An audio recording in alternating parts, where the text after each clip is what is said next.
Hi, this is Bill with Dine Drink Vegas. It is September of 2022 and I'm outside of STK Steakhouse. It is a Saturday morning.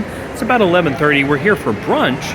And the great thing about brunch at STK is they offer most of the same steaks, or at least a lot of them, that they would offer for dinner, so you get a good sense of what the restaurant's like.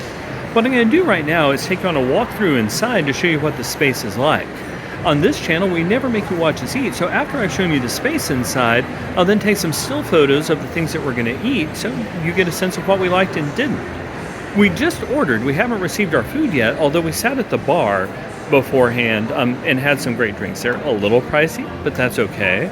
The check-in service was incredibly efficient and friendly. And as you enter, got a nice big seating area. It turns out that and it's Labor Day weekend, turns out we could have just walked in. This is the bar we sat at earlier. We were waiting for the rest of our party to arrive. There was incredibly good service. We got some great cocktails. Now there is a main seating area up here. This isn't where we are, but again, a really cool kind of vibe to it. Now I'll walk you around and just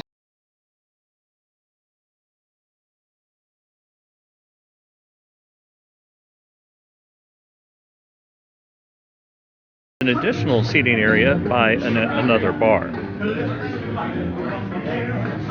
So they have some great high-end liquors. The bartenders are engaged. They know what they're doing. Now, they charge for that, right? It's not a cheap place to drink, but the drinks are great. And the prices here at Brunch for the food are actually really good considering what they have. So what I'm going to do now is go back to my table, wait for the food. I'll take some still pictures of it, and while you're waiting for that to come back, we would really appreciate your support for this channel. One of the things that we try to do here at Dine Drink Vegas is give you short and focused answers to things you can do on your trip and what you would and wouldn't enjoy. So if you would hit like and subscribe, we would appreciate that. We'd also enjoy the chance to answer your questions in the comment sections below. And just tell us what you think about STK and other steakhouses in Vegas. Sit tight and I'll come back in just a minute and we'll show you some stills of the great things we had to eat and talk about what we did and didn't enjoy. There were 4 people in our group for this meal. Several of us got to the bar early and we loved the cocktails we had at the bar. Once we sat down to brunch, we ordered the bottomless Bloody Marys and mimosas. That was somewhere between $30 and $35 each. They were good, but honestly the regular drinks from the bar were better. And in retrospect, I would have done that, right? I would have simply ordered another cocktail or 2 from the bar instead of the bottomless mimosas and Bloody Marys. But still, that was a good option, and I'm glad it was part of the meal. We all wanted to do surf and turfs when we got there, but we didn't want to do something like ordering lobster to go with our steaks. So what we did was order seafood appetizers. This first picture here was my appetizer. What I wound up getting was the tuna tartare. It was served on a base of avocado. What you see on top there is a taro chip, and it came in a soy honey emulsion, which in this picture looks a lot messier than it was. But that may have been one of my favorite bites on this trip to Vegas. Like, it was really very good, and I love the fat that the avocado added.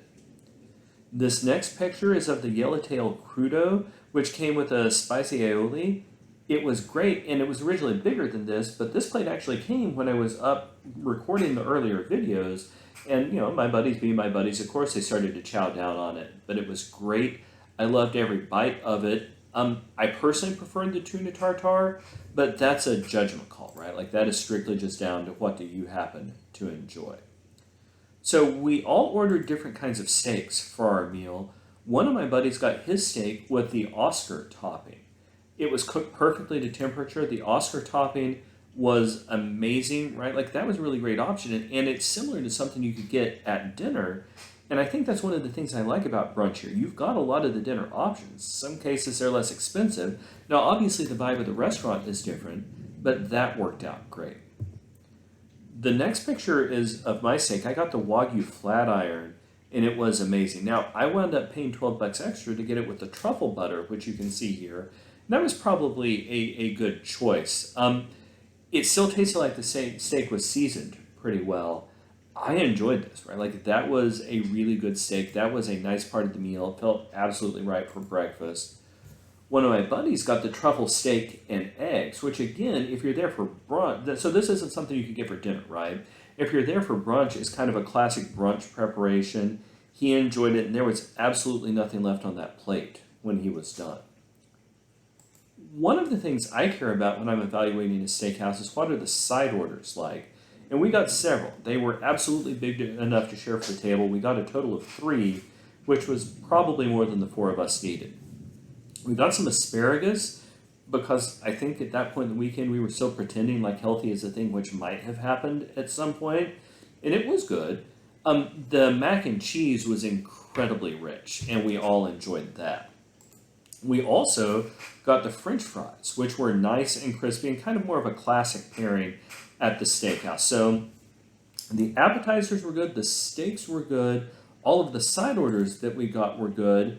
We didn't have a whole lot of money, or not money, I'm sorry, we didn't have a whole lot of stomach room left for dessert. But at least one of my buddies wound up getting dessert anyway, and he got this flourless chocolate cake. We all wound up, because again, at this point in the weekend, we weren't paying a lot of attention to, being nice to one another, so we just took some of it from him. That flourless chocolate cake was really good. It was also pretty big, and if what you want is just a couple of bites, the 4 of us each got 2 or 3 bites of it. Like, it was a nice size serving. I think it would have been more than just one guy would have enjoyed it by himself.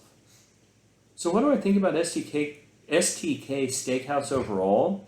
It depends on whether you're going for brunch or for dinner. For brunch, it was an amazing option, right? It was a Saturday, so it was open for the weekend brunch. It was a little different than most of your other brunch options, right? It was different than your buffets and some of the other things like that. It was a good high-end brunch option. I loved it, every bit of it, and I will absolutely be back. As a dinner steakhouse, I think I liked it. Like, our steaks were good, right? These side orders were good. There was nothing which in particular stood out and wowed me. We ate dinner the following day, so we ate dinner 36 hours after this at SW Steakhouse down at the Wynn. I think I probably enjoyed that a little better. I'm always a fan of Oscar's downtown. I know I enjoyed that more. So this steak was good. I absolutely liked it. There just wasn't a wow factor which made it particularly stand out. To me, STK is a place that I'm going for brunch. I hope this video has been helpful to you. Again, if it has, we would really appreciate your support for the channel by having you click like and subscribe. We also love to interact with our viewers, so put something in the comments section. Ask us your questions. Tell us what you think of STK. Tell us what you think your favorite steakhouse is in Vegas. Either way, though, thanks so much for watching our video, and happy travels.